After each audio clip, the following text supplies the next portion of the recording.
अरे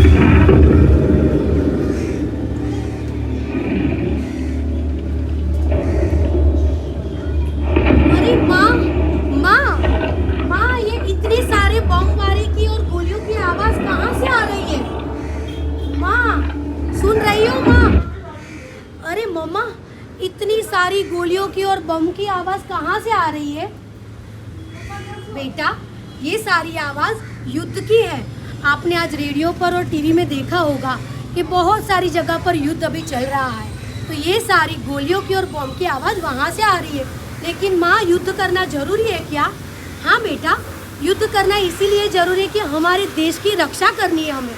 हमारे देश पर कभी भी कोई आफत आ पड़े तो हमें ही उनकी रक्षा करनी पड़ती है, इसीलिए हमें ये युद्ध करना पड़ता है।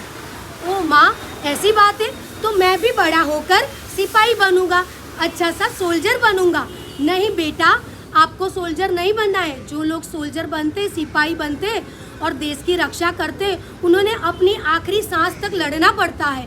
तो क्या हुआ माँ, जैसे आप मेरी रक्षा करते हो हर बार, वैसे मेरा भी धर्म है, मेरी फर्ज है कि मैं भी मेरी देश की सेवा करने के लिए कुछ कर सकूं। आपको तो मुझ पर गर्व होना चाहिए माँ। नहीं बेटा, आप मेरे अकेले इकलौते बेटे हो, मैं ये साहस नहीं कर सकती हूँ। माँ, आप ही मेरी रक्षा करते हो तो मुझे भी मेरे देश की रक्षा करने का जुनून लगा है, तो मैं ज़रूर सिपाही बनूंगा। मुझे बड़ा होकर सिपाही बनना है, मुझे आपके आशीर्वाद की ज़रूरत है। ठीक है बेटा, जैसी आपकी इच्छा। थोड़ा टाइम चला जाता है, वो बच्चा छोटे से बड़ा होने लगता है। जैसे जैसे बड़े होने लगता है तब तक उसके दिमाग में बहुत सारी आपत्ति विपत्तियों का वो सामना करता है। फिर भी उसने ठान ली है कि मैं बड़ा होकर सिपाही बनूंगा। थोड़ा बड़ा होकर फिर उसकी माँ के पास आता है और उनकी माँ को बोलता है, मम्मा, अब मैं बड़ा हो गया हूँ, आज से ही मुझे आप विदाई कर दो। बेटा, क्यों ऐसी बात कर रहे हो? मैं सेना में जा रहा हूँ, मैं आर्मी ऑफिसर के साथ जा रहा हूँ और मैं भी अपनी देश की सेवा करने के लिए एक अच्छा सा सोल्जर बनूंगा। आपको गर्व होना चाहिए माँ, मुझे जाने दो, मुझे विदाई दे दो।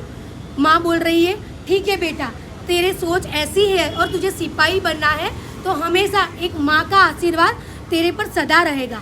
ठीक है माँ, धन्यवाद। ऐसे करते हुए वो आर्मी ऑफिसर के साथ चला जाता है। वहाँ खूब कड़ी मेहनत करके अच्छा सा सोल्जर बनने के लिए और देश सेवा के लिए हमेशा तत्पर रहता है।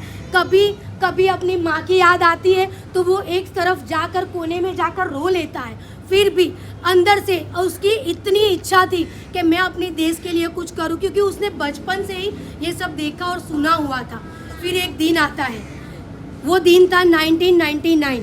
वो सदियों पहले की ऐसी जो बात चल रही थी, तब सब जगह युद्ध चल रहा था और वो युद्ध की जब अनाउंसमेंट होती है लीगली कि अब ये जंग छिड़े ही छिड़ेगी, कोई नहीं रोक पाएगा और एक बड़ा सा घमासान युद्ध की शुरुआत होती है, तो जो वहाँ के मेजर होते हैं वो सारे सैनिकों को बुला लेते हैं। उनके साथ हमारी 3 और सेना आ जाती है। आपको पता है ना, एक आर्मी की होती है सेना और जो नेवी की होती है, ठीक है, वो तीनों सेनाएं एक साथ जुट जाती है और वहाँ के सर होते हैं, वो सब सेनापति सैनिकों को बुला लेते हैं, सोल्जर्स को, और बोलते हैं, क्या आप सब रेडी हो अपनी देश की सेवा के लिए?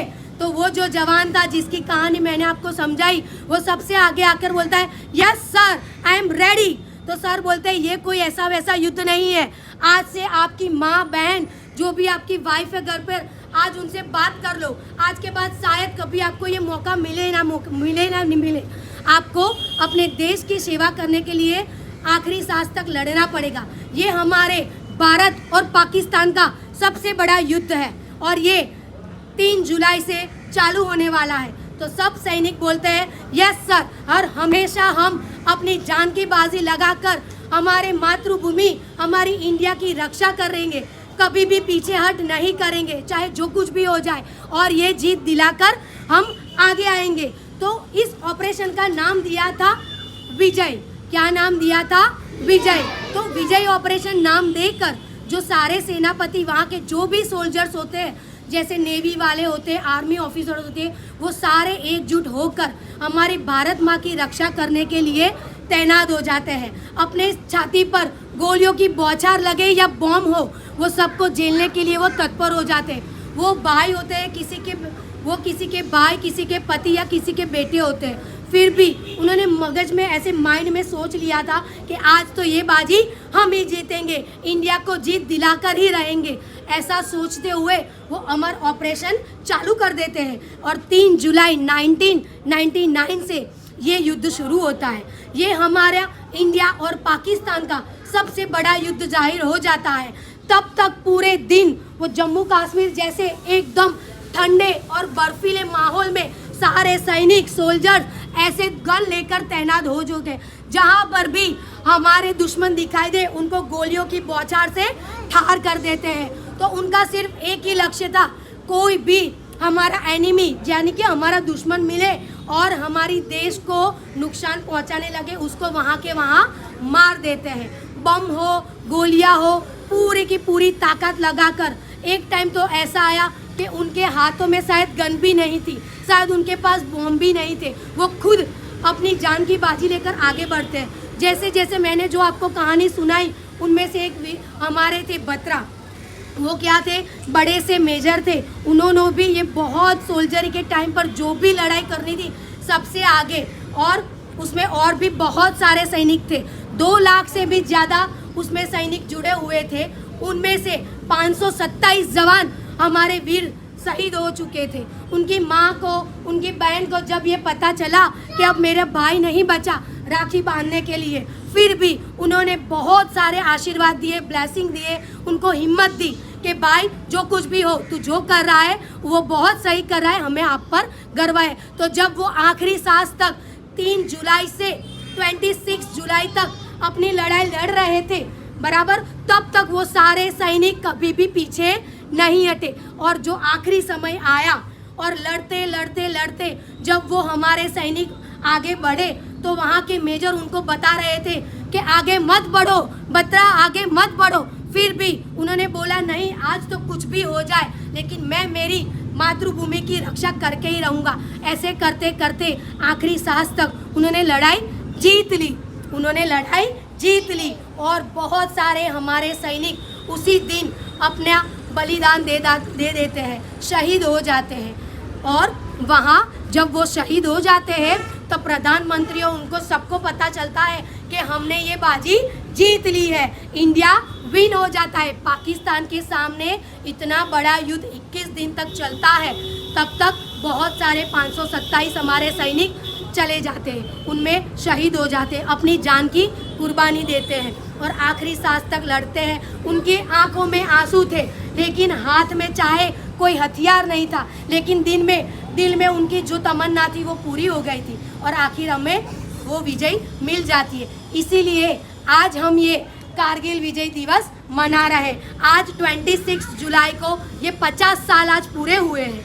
आज 26 जुलाई को 50 साल पूरे हुए, तो आज हम सब भी मिलकर वो शहीदों को याद करेंगे, उनको श्रद्धांजलि अर्पित करेंगे, उनके बलिदान को व्यर्थ नहीं जाने देंगे। और आप सब इतने सारे बच्चों में से भी कोई ना कोई डॉक्टर, इंजीनियर तो बनेगा, लेकिन आपको जब इच्छा हो कि मुझे देश सेवा के लिए कुछ करना है तो आपको वो ज़रूर करना चाहिए। अपनी मातृभूमि के लिए कभी कोई भी आपत्ति आ पड़े तो हमें पीछे हट कभी नहीं करना चाहिए। हर हमेशा अपनी देश की रक्षा के लिए हमेशा तत्पर रहना चाहिए। तो आप लोग भी जब बड़े हो जाओ तो आपको भी सेना में शामिल होना है और हमारी देश की रक्षा के लिए जब भी बुलावा आए तो चौड़ी छाती करके उनके पास चले जाना है और हमारी मातृभूमि की हमेशा रक्षा करेंगे।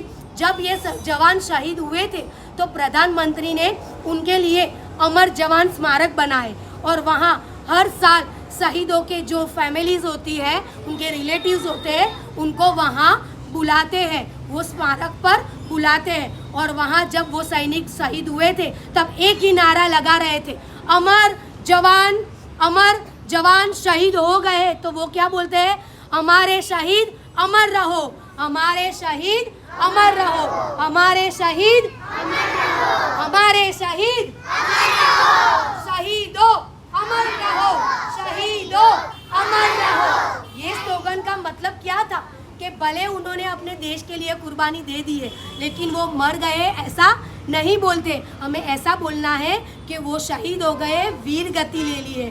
तो हम वो स्मारक पर जब भी प्रधानमंत्री वहाँ पर जाते हैं तो उनको एक होमेज प्रोवाइड करते हैं। होमेज का मतलब होता है वो शहीदों की फैमिलीज जो होती है उनके पास शायद फाइनेंशियल इश्यू होता है, बराबर, वो मेंटली, फिजिकली और फाइनेंशियली तीनों तरह से एकदम अपना माइंड और वो सब खो चुके होते, तो उनको दिलासा देने के लिए, उनको सहानुभूति देने के लिए प्रधानमंत्री जो हमारे होते हैं देश के, वो जो शहीदों को, फैमिली को होमेज प्रोवाइड करते हैं। तो आओ बच्चों, हम सब आज यहाँ ये कारगिल दिन के दिन हम भी हमारे जो शहीदों हैं उनको श्रद्धांजलि अर्पित करेंगे, उनका बलिदान ऐसे ही नहीं जाने देंगे और उनको याद करके आज हम श्रद्धांजलि देंगे अपने शहीदों को। आपको याद है एक गाना है, वो कौन सा गाना है पता है? ऐ मेरे वतन के लोगों जरा आँख में भर लो पानी, जो शहीद हुए हैं उनकी जरा याद करो कुर्बानी, जरा याद करो कुर्बानी। Thank you.